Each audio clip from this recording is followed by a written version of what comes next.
Good evening! Hi, I'm Verna. And I'm Tracy. And welcome to Bonfire Night! Sumuli, wini-welcome po namin lahat ng mga pastor, mga primary leaders, mga disciples, mga magulang, and sa lahat po ng first time dito, welcome sa Bonfire Night. Wini-welcome din po namin ang aming mga ka-Bonfire Night na nanonood sa iba't ibang bansa. So bago tayo magsimula, panoorin muna natin ang Bonfire Things to Remember!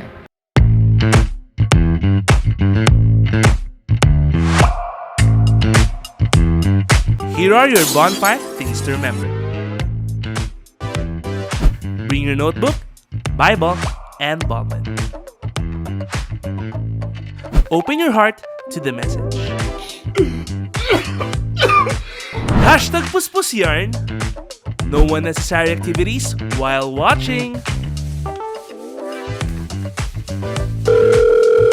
Hashtag multitasker. Wag ganon. Focus on the message through our speakers. No? Kasi kung makikita natin, ang gaganda ng promise. Ang gaganda ng Hashtag promise. focus ka lang. Invite and tag your friends. Be a blessing. Hashtag friendship goals. Engage by sharing your thoughts and leave comments below. Respond to the message and take action. Oh, huwag kalimutan mga ka-bonfire ha. Paalam!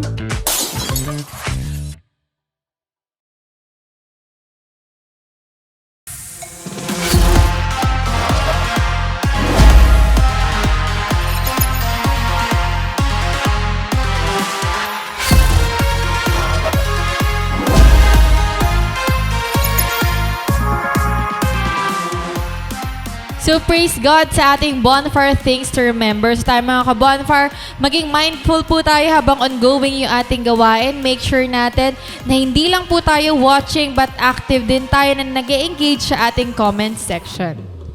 Amen to that. That's why we encourage everyone na sama-sama po tayong tumayo at papurihan natin ang ating Panginoon together with our worship team sa pamamagitan ng isang awitin.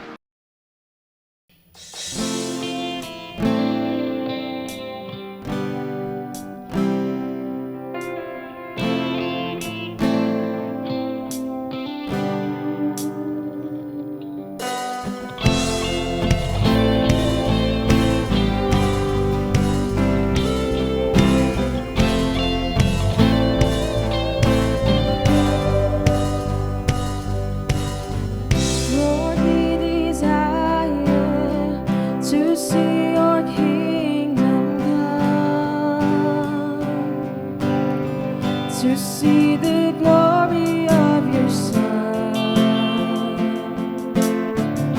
shining bright on everyone.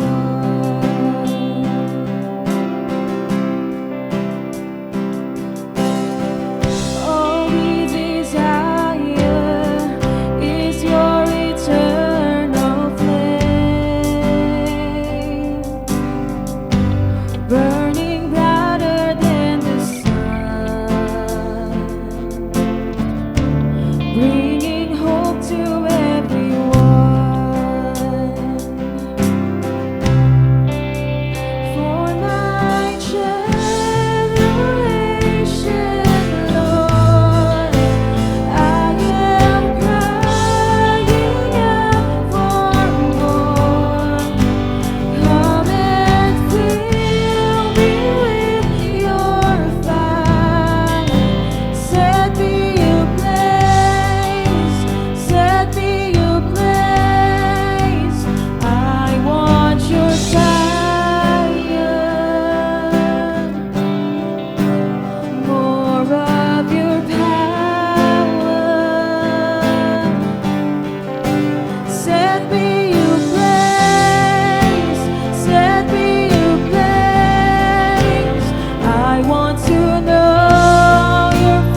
So praise God, and tonight let us all be excited dahil muli makarinig tayo ng salita ng ating Panginoon through our speaker. So we are reminding everybody na patuloy po tayo na talagang mag-focus dito sa ating gawain. Huwag natin hayaan na tayo ay ma-distract and patuloy tayo na mag-engage sa ating comment section. Amen to that. That's why we encourage everyone na let us ready our hearts and our minds sa message na mapapakinggan natin tonight. So for our speaker, so she is the loving wife of Pastor Rami Henares Jr., our mentor. Let's welcome Pastora Adele Henares.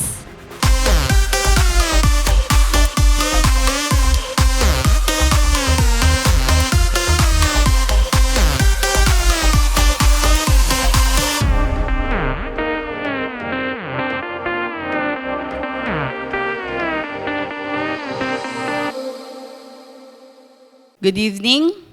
Magandang gabi po sa atin lahat. Mag-prayer muna tayo. Father God, maraming salamat sa iyo sa gabing ito. Thank you, Lord God, na sinamahan mo kami at patuloy na sasamahan, Lord God, sa aming bonfire night. At sa gabing ito, we ask your presence, Holy Spirit. Ikaw ang mangusap, Panginoon, sa pamamagitan ng mga salita sa iyong mga anak. And guide us, Panginoon, lead us as we listen to your word, Panginoon. Open our hearts and mind sa katotohanan, Panginoon, na nais mong iparating sa amin sa gabing ito. Maraming po salamat. In Jesus' name I pray. Amen and amen. So, good evening po sa lahat. Magandang gabi mga ka-bonfire. Magandang gabi sa ating mga pastors and pastoras na naririto sa ating online bonfire night, sa ating mga leaders and primary. Magandang gabi po sa inyong lahat. Nung mapapansin natin sa araw-araw ng buhay natin, every day that passes sa buhay natin, na gumagawa tayo ng mga decision. Okay? Pagising pa halimbawa, pagising natin sa umaga. Magdi-decide ka na eh. Narinig mo yung alarm clock, papatayin ko ba to, babangon ba ako, o magnanap pa ako ng konting minuto. So, kapag ikaw ay natulog, bumalik ng pagtulog, it is your decision. Diba? Halimbawa, papasok ba ako sa school o hindi muna? Pag pumasok ka sa school, kahit masama ang pakiramdam mo, it is your decision. Okay? So, araw-araw, gumagawa tayo ng desisyon. Magkakape ba ako o magagatas ba ako? Magmimilk tea ba ako o magkakape ba ako? Okay? So, mapapansin natin, check natin yung sarili natin. Sa maghapong ito, ano-anong desisyon ang ginawa mo sa buhay mo? Ayan. So, gumagawa tayo ng mga decision para sa ating future, di ba? So, kaya ka nagtatrabaho for your future. Kaya ka nag-aaral mabuti for your future. So, decision mo yan. Gumagawa tayo ng decision para sa ating pamilya. Okay, gumagawa tayo ng decision dahil meron tayong dreams, no? So, magdi-decide ka na ito ang gagawin ko. May plan A, may plan B, may plan C ka. Okay, and then you will decide not to go on doon sa project mo, sa sarili mong project. Okay, so tonight, may pag-iisipan tayo. Tama na yung mga bagay na dito sa mundo, okay? Mga temporary things, no? Minsan, binibigyan natin ng pansin o binibigyan natin ng tuon ang mga temporary things, no? Mga nasisira lang naman yan, nabubulok, nawawala. Hindi siya masama. Hindi masamang magkaroon ka ng trabaho. Hindi masamang mangarap kang magtapos ng pag-aaral. Hindi masama yon, no? Kailangan natin yun. Nandito tayo sa earth eh. Hindi siya masama. Pero, nane-neglect natin, napapabayaan natin, bigyan pansin yung ating spiritual condition. Okay? Marami tayong plano, marami tayong pangarap, marami tayong pinagdidesisyonan, at minsan, yung spirituality natin, isinasantabi natin. Tonight, no, ito yung aking bibigyang pansin sa gabing ito. At once na marinig mo ito, you have to decide for yourself. Okay, decide for yourself. Sa Bible, balik tayo, no? Din, dahil spirituality naman ang pag-uusapan natin. Sa Bible, dalawa lang ang makikita o mababasa nating uri ng tao o kalagayan ng tao. Sa Bible, dalawa lang. Merong righteous, may unrighteous. May wise, may foolish, di ba? Merong holy, ibig sabihin set apart ng Panginoon for Christ. Meron namang sinners. Ayan. Merong langit at impyerno. Okay. Meron tayong Diyos na makapangyarihan at meron din naman Satanas. 'Di ba? Na deceiver, magnanakaw, sinungaling. Okay. So, sa Bible, dalawa lang yan eh. May curse, may blessing. Dalawa lang ang mababasa natin sa Biblia. So, walang 50-50. Walang 50-50 sa Bible. Kung sa pula ka, sa pula ka. Kung sa puti ka, sa puti ka. Walang in between. Okay, our theme tonight ay ito. Decide for yourself. Decide for yourself. Ang kinuha kong text ay sa Joshua 24, chapter 24, verses 14 to 15, Amplified Bible. So, ang version ko po ay Amplified Bible. May iba-ibang version kasi ng Bible. Baka sabihin nyo, iba yung binasa ko. Merong NASB, merong King James, no? Ang kukunin ko ngayon ay Amplified Bible. Ito ang sabi, if it is unacceptable in your sight to serve the Lord, choose for yourselves this day whom you will serve, whether the gods which your fathers served that were on the other side of the river, or the gods of the Amorites, in whose land you live. But, as for me and my house, we will serve the Lord. Anong sabi dyan? Choose whom you will serve. So, meron silang option. May option, may pagpipilian. At once na pinili nila yon, magdi-decide sila kung ano ang gagawin nila. So, decide for yourself. So, yun yung pinapakita sa atin dito ngayong gabi sa text nito. Bakit kailangan natin pumili?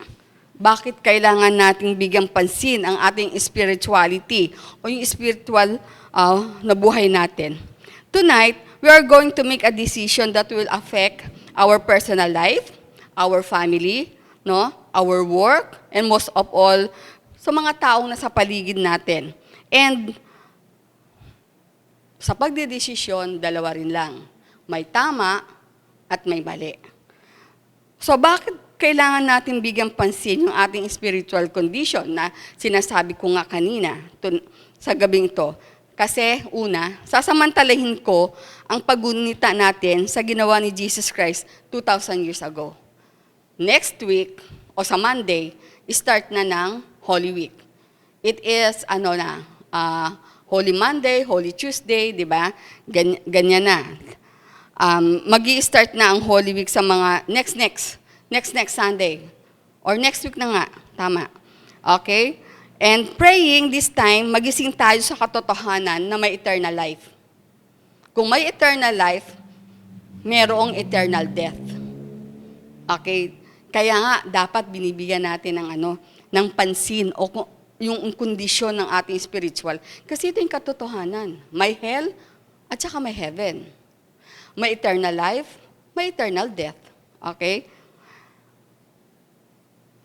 Walang hanggang kamatayan, walang hanggang buhay. So, bigyan natin pansin ito. Ito yung bibigyan natin pansin. Bakit kailangan natin bigyan pansin yung ating spiritual condition? Ba't kailangan natin mag-decide sa gabing ito? Number one, dahil God created man in His own image. Sabi sa Genesis 1:26, NASB na ang version ko, then God said, let us make man in our image, according to our likeness, and let them rule over the fish of the sea, and over the birds of the sky, and over the cattle, and over all the earth, and over every creeping things that creeps the earth. God created man in His own image. In the image of God, He created him, male and female. So, ano sabi? Pansinin natin dito. Sino daw ang lumikha sa atin? ang Panginoon. At nilikha tayo, we are created in the image of God. Hindi tayo kamukha ng Diyos, kundi isang mukha natin. Okay? So, hindi tayo kamukha ng Diyos, kundi kakalarawan tayo ng Diyos, no, in His likeness. Ayan, His character. So, ano nga ba ang character ng Diyos? Alam natin lahat to. God is holy. Okay? God is righteous. Tingnan natin sa Leviticus 20 verse 26. Thus, you are to be holy to me, for I am the Lord, I'm holy, and I have set you apart from the peoples to be mine. Pansinin natin to ha. Ang Diyos natin ay banal. So, kailangan natin maging banal. Dahil ibinukod tayo ng Diyos para maging possession niya. Imagine mo yun. Pag nilay-nilayin natin yan, meditate natin yan. No? Ang Diyos natin ay holy. So, ang karakter niya ay holy. Dapat maging banal tayo. Okay? Dahil binukod niya tayo para maging possession niya, pag-aari niya. Okay, tingnan naman natin sa 1 Peter, unang Pedro, chapter 1, verses 15 to 16. But like the Holy One who called you, be holy yourselves also in your behavior, because it is written, you shall be holy, for I am holy. Pansinin ulit natin sa 1 Peter 1, 15, 16. Kanina, Old Testament yung aking binasa. Ngayon ay New Testament. So, yung tumawag sa atin is the Holy One, our God. So, be holy yourselves. Sabi dito, in all your behavior. Sa lahat ng ating gawi. Yung character natin maging holy. So, what is the image of God na dapat magkaroon tayo? So, napansin natin dyan, holy. Pag sinabi natin holy, set apart, no? Wala namang banal dito, nagkakasala pa ako. Ay, hindi natin pag-uusapan yan. Kasi walang perfect naman talaga dito sa earth. Okay? Holy, set apart, ibinukod ka. Hindi ka katulad ng mga tao sa mundong ito na ang kinikilos, ang ginagawi, ay ang gawi ng gusto ng kaaway. Okay, mamaya, titingnan natin yan. We are to be righteous kasi righteous yung ating God. Humble, forgiving, loving, compassionate, di ba? Yan yung mga character dapat na nakikita sa atin. Full of wisdom. Dahil nagpapakasakop tayo sa kalooban ng Ama. Obedient. Okay? Katulad ni Jesus Christ. No? Obedient siya sa Father God. Kung anong pinapagawa lang ng Father God sa kanya, yun lang yung ginagawa niya. Up to His death. Alam niya mangyari sa kanya, pero hindi siya sumuko. Okay? John 8:44. Tingnan natin ha. Ang John 8:44. You are of your father, the devil. Yan na. John 8:44, NASB version, you are of your father, the devil, and you want to do the desires of your father. He was a murderer from the beginning and does not stand in the truth, because there is no truth in him. Whenever he speaks a lie, he speaks from his own nature, for he is a liar and the father of lies. Pansinin natin, no? We are not created in the image of Satan, the devil, na corrupt, na wicked, na deceitful, na liar. So, dalawa. Kanina, pinakita ko yung character ng Lord. Ito, character ni Satan. Saan ka sa dalawang yan? Okay, kaya nga sabi ko, may pag-iisipan tayo sa gabing ito. May magkaroon tayo ng self-evaluation. Ephesians 4:22 to 24, New Living Translation naman ang gagamitin ko. NLT. Sabi doon, throw off your old sinful nature and your former way of life, which is corrupted by lust and deception. Instead, let the Spirit renew your thoughts and attitudes. Put on your new nature, created to be like God, truly righteous and holy. So, sinasabi sa Ephesians 4:22 to 24, tapon natin, tanggalin natin, alisin natin yung old sinful nature natin, yung former way of life natin, na nakorrupt ng kaaway. Ito si Satan, ito kasi yung image niya, corrupt. Ito yung image niya, murderer. Ito yung image niya, magnanakaw. Okay? So, yung former life natin, yung old sinful nature natin, itapon daw natin. And put on, ibihis natin, yung new nature natin, created to be like God. Ibig sabihin, put on, yung new nature natin, yung character ni Christ, makikita na sa atin. Hindi siya overnight, proseso po ito. Okay? Sa process. So, magpasakop lang tayo sa Panginoon kasi ito yung sabi niya. So, created ka ba in the image of God? O created ka ba in the image of Satan? Ayan, di ba? So, paano? Paano ko gagawin yon? Paano ako magiging holy? Sabi sa Romans 12:2, and do not be conformed to this world, ibig sabihin, pattern, system of this world, but be transformed by the renewing of your mind, so that you may prove what the will of God is, that which is good and acceptable and perfect. So, paano tayo magiging holy? Kasi sabi ng Lord, He is holy. Kasi kapag pinag-uusapan natin ng holiness, package na yan. Sa isip natin, iniisip natin about katotohanan. O nag-iisip tayo mga lovely things, nag-iisip tayo ng mga pure things, di ba? Pag sinabi natin holy, okay. Sabi dito, but be transformed by the renewing of your mind. Kailangan yung mind natin may bago na. Kailangan yung mind natin saturated na ng salita ng Diyos. Okay? Romans 12 verse 2 encourages us to renew our mind by God's truth.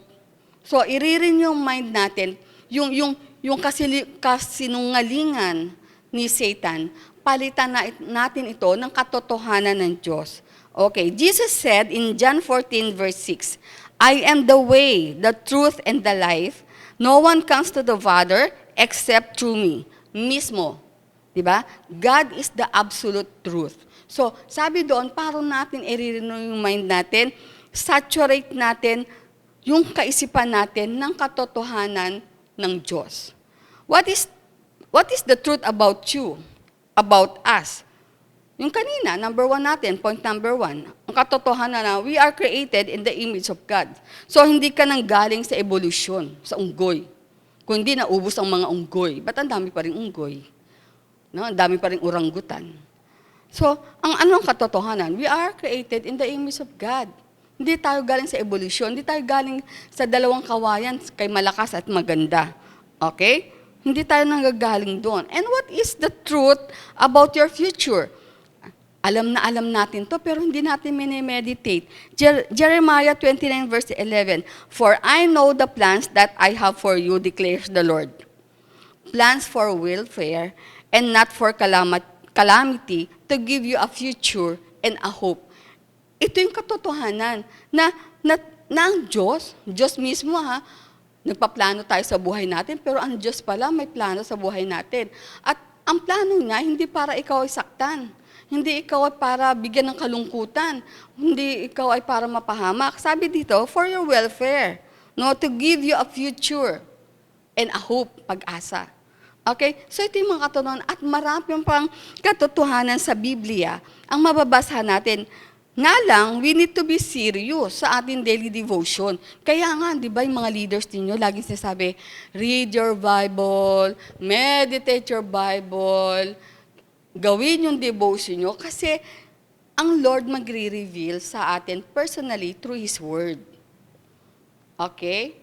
Tapos, meron pa tayong mga cell group, meron pa tayong mga online simbahan. Pero iba talaga si Lord mag-reveal sa atin personally. Doon natin siya makakilala in depth, no? Ng mas malaliman. So, kaya kung sisiseryosohin lang naman natin, di ba? So, number 2, bakit kailangan natin bigyang pansin yung ating spiritual condition? Number 2, God has His original design for us. Genesis 1:27. God created man in His own image. In the image of God, He created him, male and female. He created them. And God blessed them, and God said to them, be fruitful and multiply, and fill the earth and subdue it. And you will rule over the fish of the sea, and over the birds of the sky, and over every living thing that moves on the earth. Okay, pansinin natin ulit. No? Nung likhain ng Diyos ang tao, babae at lalaki lamang ang sinabi. He blessed them. No? Pinagpala. Ito yung original design, ha? Sabi natin, number 2, God has His original design to us. So, ang bibigyan natin ngayon ng pansin, pagtutuunan natin, is yung original design ng Panginoon sa atin na nilikha niya ang babae at lalaki. At pinagpala niya. At sinabi sa kanila, be fruitful and multiply. Maging mabunga kayo at magpakarami. Nung unang panahon, siyempre sa Old Testament time, si Adan at si Eve, dalawa lang naman sila, di ba? So, talagang ang sabi sa kanila is magpakarami sila. Pero wag ito gamitin ngayon ng mga taong pilosopo. O, di ba sabi ng just be fruitful and multiply? Kaya nga, yung asawa ko 10. Ang asama ko 5. Di ba be fruitful daw and multiply? Mali yun, ha? Hindi yun ang context nun. Ang context nito kasi, sinabi kay Adan at kay Eva. Okay? So, balikan natin yan mamaya. Anong pang sabi doon? After God blessed them, be fruitful and multiply, fill the earth, subdue it, rule over the fish of the sea, birds on the sky, at sa lahat ng living creature that moves on the earth. Okay. Sabi ko, balikan natin, be fruitful. Katulad ng sabi ko kanina, no, sinabi ito kay Adan at kay Eve when it comes to pagpaparami ng tao. Pero this time, masyado na yung population natin. Huwag niyong gamitin to dahil hindi ito nababagay. Okay? Ayon sa aking meditation. Pero yun naman ang katotohanan, di ba? Kaya nga may mga batas tayo tungkol sa pag-aasawa. Okay, balik tayo. Magpakarami tayo, mag-multiply tayo, no? Paramihin natin yung sarili natin. Once na nawin tayo kay Christ, once na nakita natin ang katotohanan, mag-multiply tayo, be fruitful. Kasi marami po ang nangangailangan kay Christ ngayon. Paramihin mo yung sarili mo. Paramihin mo ang sarili mo, John Lloyd. Hindi lang dapat iisa ang John Lloyd sa mundo. Karakter ni John Lloyd dapat madami. Si John Lloyd na holy. Si John Lloyd na mapagmahal, mapagpatawad, compassionate. Ayan. Yan ang dapat dumami. No? Sabi, ang sabi dito is, fill the earth. No? Sakupin mo yung mundo.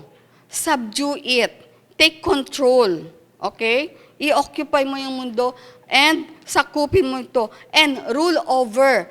Pag sinabi nating rule over, you have the authority or control over someone or something. So, ikaw yung nag-a-administer, ikaw yung nag-go-govern.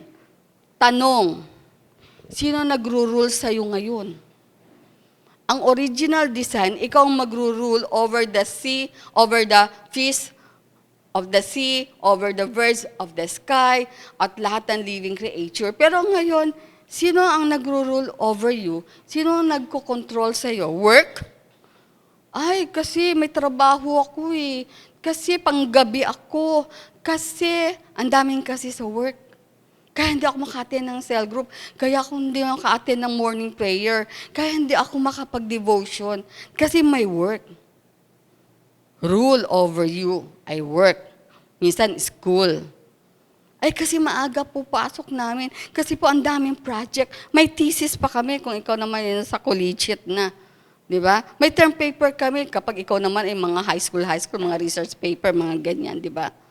Family, relationship, ang dami.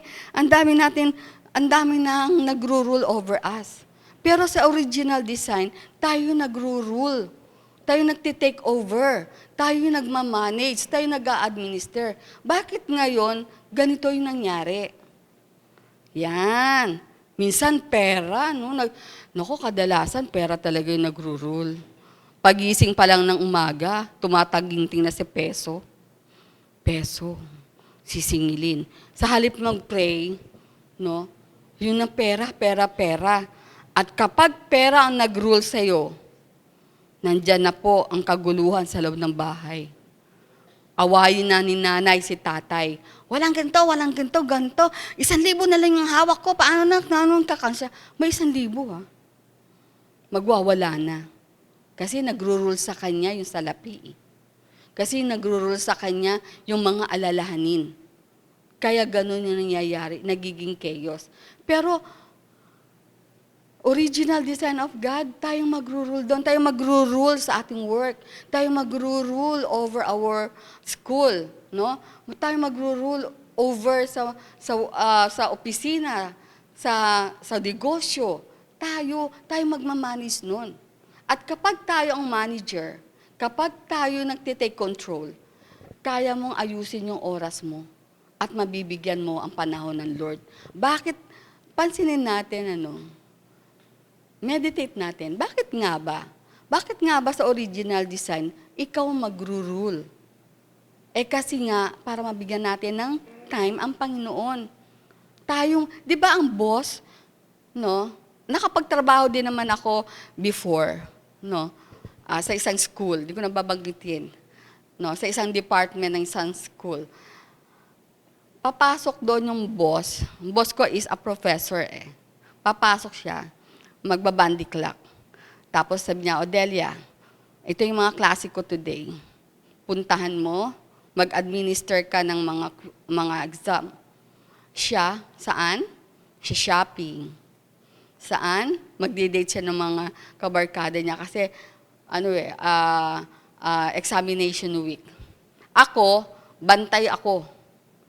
Ganon yung boss, nirurule niya yung kanyang subordinate. Sa original design ng Lord, tayong magro-rule doon. Diba? So, hindi masama na pag-ukulan natin pansin o panahon, yung mga yan, yung work, yung school, yung family, relation, hindi masama na pag-ukulan natin ng panahonan. Pero pag yan na, ang naghahari sa'yo, yan na yung kumokontrol sa'yo, doon na nagkakamali. Nagkakaroon na ng kaguluhan. Diba? So sa discipleship, Sa discipleship, or sabi ko nga dito, comment nga kayo below. Ano masasabi nyo? Sinong kumukontrol sa inyo ngayon? Siyempre, pag disciple kayo, si Lord. Pero si Lord nga ba? Meron kayong cell group. Ay, ate, kasi may work ako. Kasi may overtime, hindi po ako cell group. Hindi po ako makaka-join sa conference. Ayan. Tingnan natin, ha? Kasi kapag yun ang nagro-rule sa atin, ang dami natin dahilan. Okay. So, sa discipleship, tinutulungan tayo to find our way back to God. Sa discipleship. At ang discipleship natin is intentional discipleship. So napansin natin na God has His original design para sa atin. Pero na-twist ito twisted ito ng kaaway. Okay? Ginawa niyang iba. Disenyo ni Satanas. So anong gusto mo? Design ni Satanas o design ng Panginoon? Ayan. Kaya nga sabi ko sa inyo, may pag-iisipan ka ngayong gabi. May pagdidesisyonan ka ngayong gabi. Meron kang i-evaluate ngayong gabi. Hindi lang sa oras na to, bago ka matulog. O itaon mo na sa mahal na araw. Taon mo na doon. Self-evaluate ka. Okay? So, ayun yung number 2. God has His original design. And number 3, God gave His only begotten Son, Jesus Christ, to die for us. Romans 5:8, NASB, but God demonstrates His own love toward us in that while we were still sinners, Christ died for us. John 3:16, for God so loved the world that He gave His only begotten Son, that whoever believeth in Him shall not perish but have eternal life. Itong dalawang passage na to is strong enough para makita natin na binigay ng Diyos yung kanyang isang anak to die for us. Para magkaroon tayo ng buhay na walang hanggan. Na while we were still sinners, Christ died for us. Bakit? Dahil mahal na tayo. Mahal ka niya, kapatid. At gusto niya, ibalik ka niya sa kanyang original design. Okay? Bakit niya ginawa na ibigay yung sarili niya, mamatay siya sa krus? Because He loves you. Okay. Ano-ano nga ba ang napapaloob sa kamatayan ni Christ? Parang magbabalik alaala lang tayo nung message nung Sunday. Number 1, ano napapaloob sa kamatayan ni Christ? Number 1, kapatawaran ng ating mga kasalanan. Pinatawad na tayo ng kasalanan. Number 2, may regalo siya. May regalo siya sa atin at natanggap natin ang buhay na walang hanggan. May redemption, may katubusan, no? Mula sa ating mga kasalanan. Kumbaga, hinugot tayo sa dilim. Gusto kanyang hugutin sa dilim. Sa darkness ng buhay mo ngayon. Kung ikaw ay first time na nakakarinig ngayon ng mga salitang ito. No, may katubusan sa ating mga kasalanan. Hinugot tayo sa dilim tungo sa liwanag. Galatians 3:13 ang sabi dito, Christ redeemed us from the curse of the law, having become a curse for us. For it is written, cursed is everyone who hangs on a tree. Cursed, no? Isang curse daw ang ipako ka sa krus. At dinala lahat ni Christ yun sa cross ng Calvary. Okay? Dinala niya doon. At dapat tayo ang naroon, pero siya, to redeem us. Okay? May restoration din. No? May panunumbalik din na nangyari sa buhay natin dahil sa kamatayan ni Christ. Yung nasirang disenyo ng Diyos para sa buhay natin, no? Kayang ibalik ng Lord sa atin. Ni-restore niya tayo. Bakit hanggang ngayon hindi mo mapatawad yung sarili mo? Okay? Bakit hanggang ngayon nandyan ka pa rin? Sinisisi mo yung sarili mo. Pinatawad ka na nga ni Kristo. Diba? Bakit hanggang ngayon, gulong-gulo ang isip mo? Ni-restore na nga ng Panginoon. So ano nga, diba? Ang buhay na walang hanggan. Ano nga ba ang buhay na walang hanggan? Ito ang buhay na kasama ang Panginoon magpakailanman. Kumbaga yung slice of heaven, matitikman mo na dito pa lang sa lupa. Hindi perfect, pero at least, no, yung konting sarap na nasa heaven ka, matitikman mo na. Halimbawa, lahat ng tao dumaranas ng problema. Pero ang isang naniwala, isang nagtitiwala sa Panginoon, isang tinanggap si Lord as His Christ, Lord and Savior, iba ang approach, iba ang pagtanggap niya sa mga problema. Yun, yung slice of heaven, matitikman natin doon na kahit may problema, ang saya ng feeling mo, may unexplainable joy. Hindi mo kayang ipaliwanag yung joy na yung ibang tao sabihin sa'yo, ba't ang saya-saya mo? Samantalang ang laki-laki ng problema mo. Kasi may Lord ka. Yun na yung time na i-share mo yung kabutihan ng Lord. Di ba? Kung kaya ngayong gabi, no, katulad ng sabi ko nga, may pag-iisipan tayo. May dalawang option na pagdidesisyonan ka.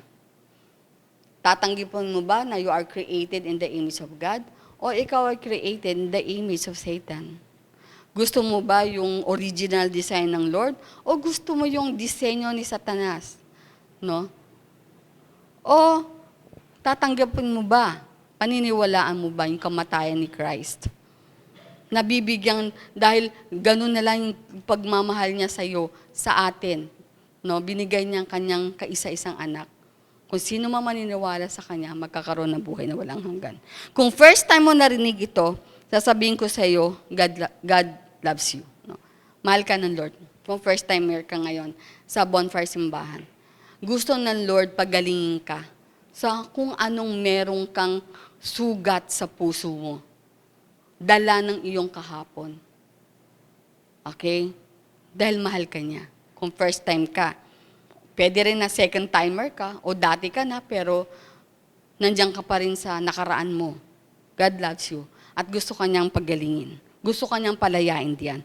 At kung ikaw naman na isang believing Christian, disciple ka na ni Christ, sabi mo nga, disciple ako ni Christ. Leader ko nga si Allen.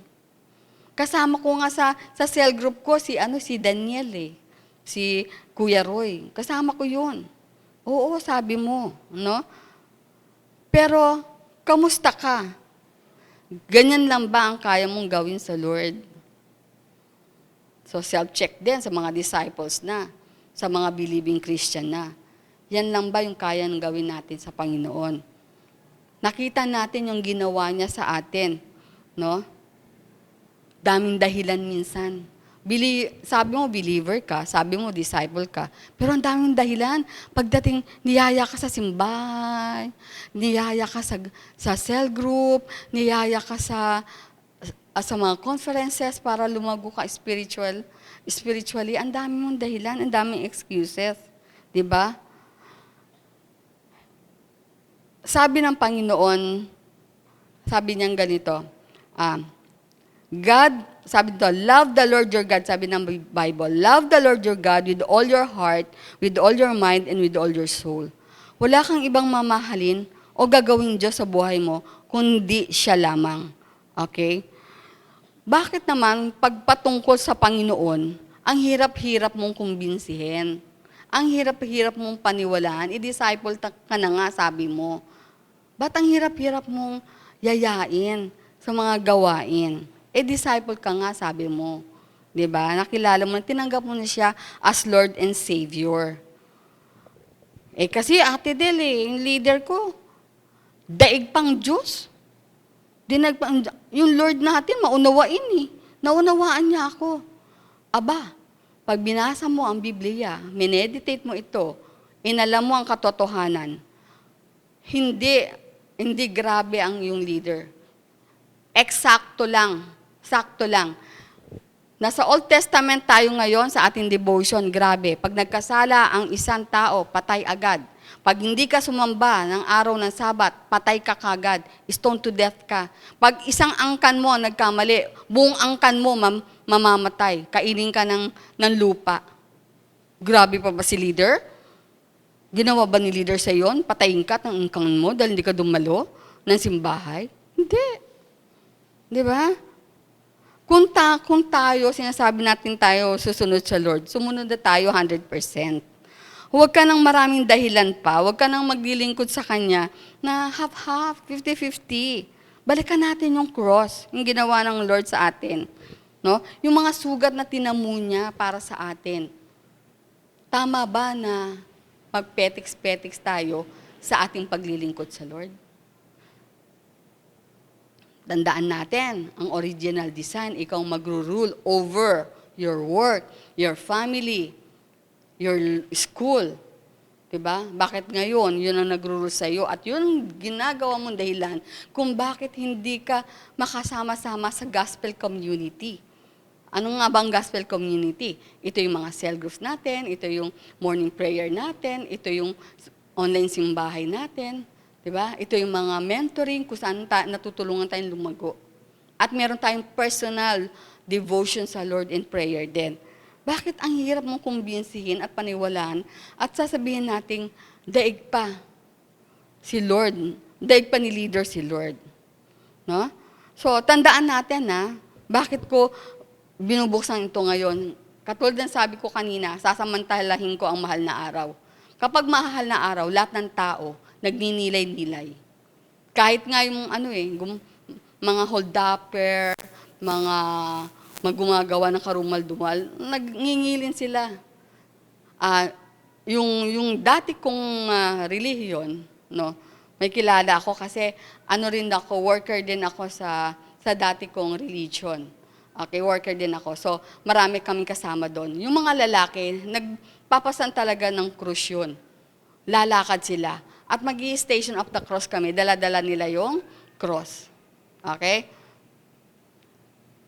Pero pagkatapos ng muling pagkabuhay, masaya na ulit. Andun na ulit sa kanto, nagiinuman. Andun na ulit sa kanto, barkada. Parang ritual lang. Pero sa atin, dapat hindi. Hindi dapat maging ritual to. Dahil ang katotohanan, no, binigay ng Lord yung buhay niya para sa atin. Para magkaroon tayo ng magandang buhay. A future and a hope. Okay? So, tandaan natin. Ito yung huling verse na babigay ko sa inyo. O, 2 verse, no? Sige. Tandaan natin, no? Sabi sa Matthew 27, chapter 27, 21 to 23, not everyone who says to me, Lord, Lord, will enter the kingdom of heaven, but he who does the will of my Father, who is in heaven, will enter. Verse 22, many will say to me in that day, Lord, Lord, did we not prophesy in your name, and in your name cast out demons, and in your name perform many miracles? Verse 23, and then I will declare to them, said the Lord, I never knew you. Depart from me, you who practice lawlessness. So, ito yung bantayan natin na hindi pala lahat ng tumatawag sa Kanya, Lord, Lord, ay makakapasok sa langit. Yun lamang gumagawa ng kalooban niya. At saan natin makikita ang kalooban ng Lord? Through His Word. Hindi sa mga tao sa paligid natin. Yung mga sabi-sabi. Kaya nga, dapat tayo, may sarili tayong pag-aaral, pag-nilay, pag-meditate ng Kanyang Word of God.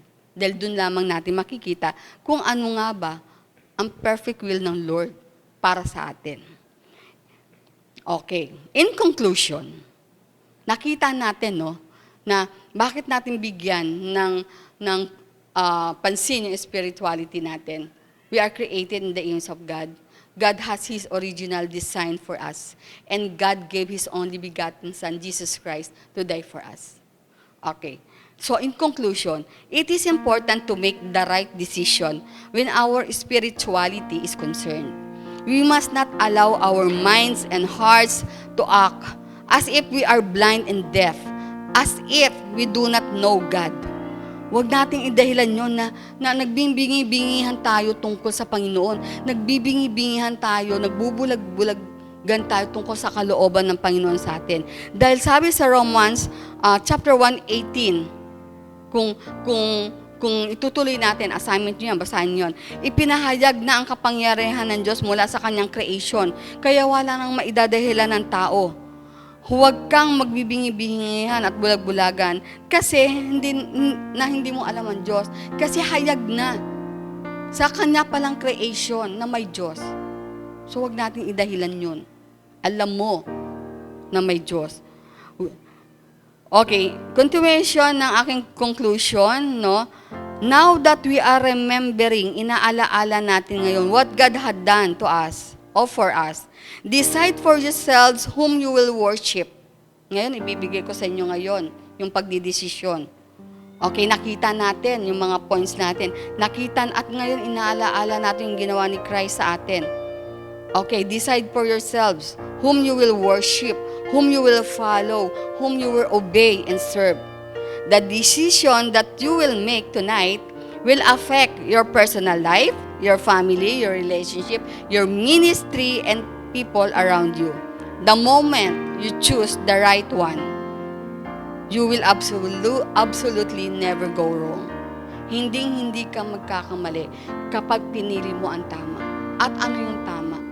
Ang tama ay ang sumunod sa Panginoon. Discipleship will help you, no? Sa conclusion ko, sabi ko nga dito, kapag pinili mo what is right, you will absolutely never go wrong. At ang discipleship na meron tayo will help you. Our gospel community is a big help. Ano yung mga gospel community natin? Yung ating cell group, yung ating simbahay, di ba? Kapag nasa mentoring ka, gospel community yon. Okay? Tutulong sa iyo yon para maging katulad ka ni Kristo. Gawin natin maayos ang buhay natin. Okay? Pumili ka ngayon ng tama. At sasabihin ko sa iyo, hindi ka magkakamali. At yung mga promises na Lord, kapag pinili mo siya sa buhay mo. Blessing after blessing ay makakamtan mo. Hindi lang pinansyal, hindi lang material, no? Maging sa physical, sa emotional, sa social life natin, lahat. Holistic ang Lord Okay? Pagdating sa kanyang prayer. So ngayong gabi, no, bibigyan ko kayo ng konting minuto. Just close your eyes. Just close your eyes. Nang saglit lang. Check your spiritual condition. Hindi ko sasabihin sa inyo na mag-decide ka ngayong gabi. Pero bago ka matulog mamayang gabi, pag-isipan mo yung narinig mo ngayon. Pwede mo nga ulitin itong video ito no? Pwede mo ulitin, balik-balikan. Okay. And kausapin mo ang Lord personally. Katulad ng sabi ko, God loves you, gusto kanyang pagalingin, gusto kanyang bigyan ng magandang buhay, may pag-asa sa Panginoon. Maglingkod ka lang sa Lord, sundin mo lang siya, at hindi ka magkakamali. Let us pray. Father God, maraming salamat dahil you created us pala in your own image. At may maganda kang disenyo para sa akin sa buhay ko. At dahil nagkasala yung una naming mga magulang, Panginoon, binigay mo yung butong anak na si Jesus Christ upang magkaroon kami, Panginoon, ng kapatawaran na aming kasalanan at magkaroon kami ng buhay na hanggan. Lord, search our heart, search our mind. Kung may mga karumihan pa, may mga bigat pa, Panginoon, upang maging hadlang sa pagsunod sa iyo, patawarin mo po kami, Panginoon. Patawarin mo po ako, Panginoon. Heal me, Panginoon. I-heal mo, Lord God, yung aking wounds. I-heal mo, Lord God, yung aking physical, Panginoon. And Lord, sa oras nito, I ask, Lord God, we ask your blessing na i-pour out mo sa lahat. Ang blessing, Panginoon, ng buong buo. Hindi lamang sa bagay na material, bagay na pinansyal, kundi una't higit sa lahat, Lord God, sa aming spirituality. Lord, maraming salamat sa gabing ito. And I pray, Lord God, na through your blood, Panginoon, i-cleanse mo kami, Panginoon. Cover us all with your precious blood. In Jesus' name I pray. Amen and amen.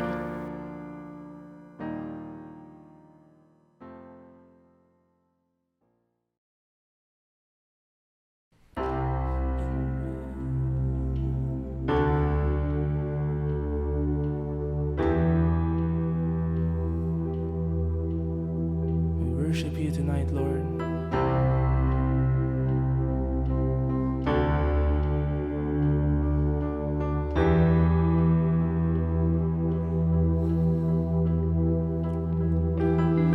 I've been running, trying to be one who sees.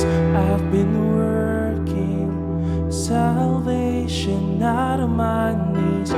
There is nothing better than knowing we are redeemed. I'm believing, trusting in creative hands. I am praying for our world to bow to your plan. And this one thing is unmistakable: to take up my cross and follow you, Lord.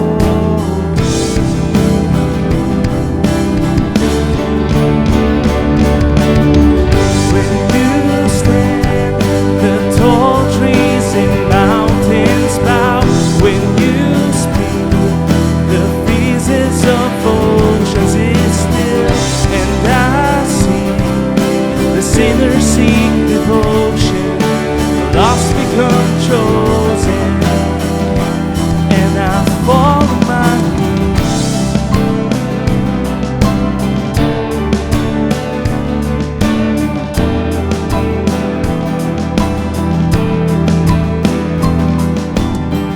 I'm forgiven by a Savior who did not deserve them. He was blameless, and I was lost in shamefulness. Undelivered, but it doesn't seem right unless I keep my eyes focused on the Savior who gave his life. In the middle of a world that denies and believes, it is breaking apart at the very seams.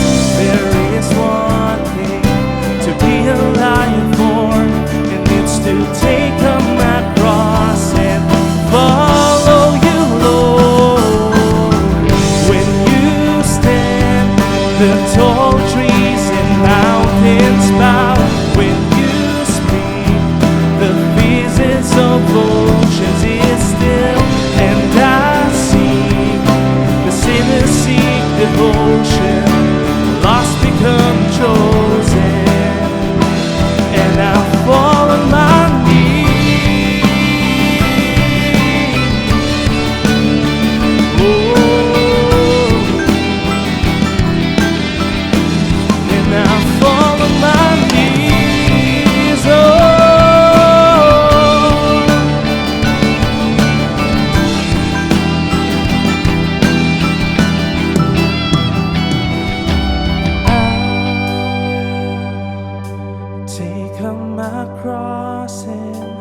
follow. Lord, where you lead me, I will take up my cross and follow wherever you go. I will take up my cross and follow. Lord, where you lead me, I will take up my cross and follow wherever you go. Where you stand, the tall trees and mountains bow. When you speak, the phases of oceans is still, and I see the sinners seek devotion, the lost become chosen, and I fall on my knees when you stand. The tall trees and mountains bow when you speak. The phases of oceans is still, and I see the sinners seek devotion, lost become chosen, and I fall on my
Thank you and praise God po sa message na ihinatid niyo po sa amin, Pastor Adel. At alam ko po na tayo po ay maraming natutunan.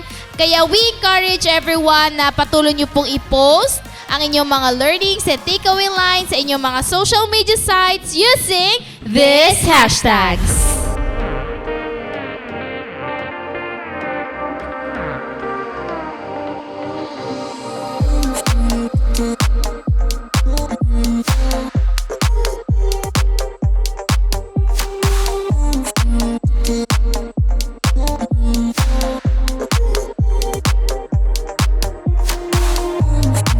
So praise God, and tomorrow po ang ating second face-to-face anniversary. So sa lahat mo nang pupunta, wag natin hayaan na tayo ay malate. So before 1 p.m. dapat nasa venue na tayo.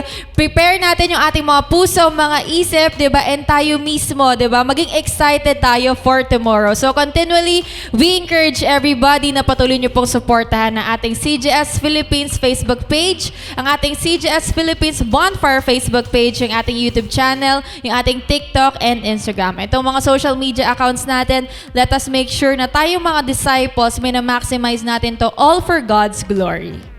Amen to that. And once again, thank you po sa mga nakasama namin and happy again face-to-face anniversary sa bawat isa sa atin. That's why we also encourage everyone na patuloy pa rin tayo mag-stay tuned sa ating online simbahay.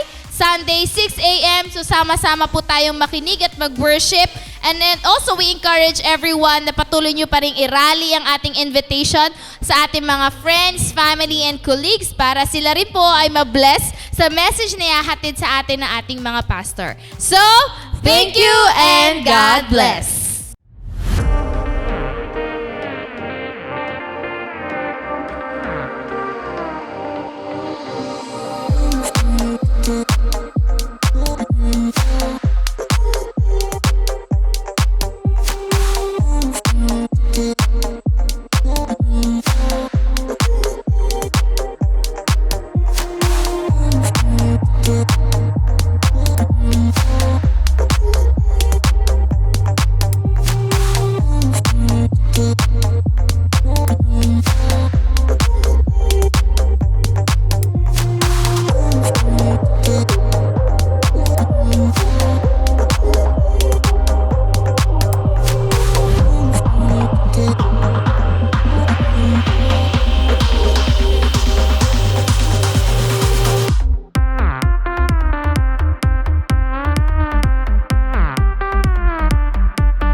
you.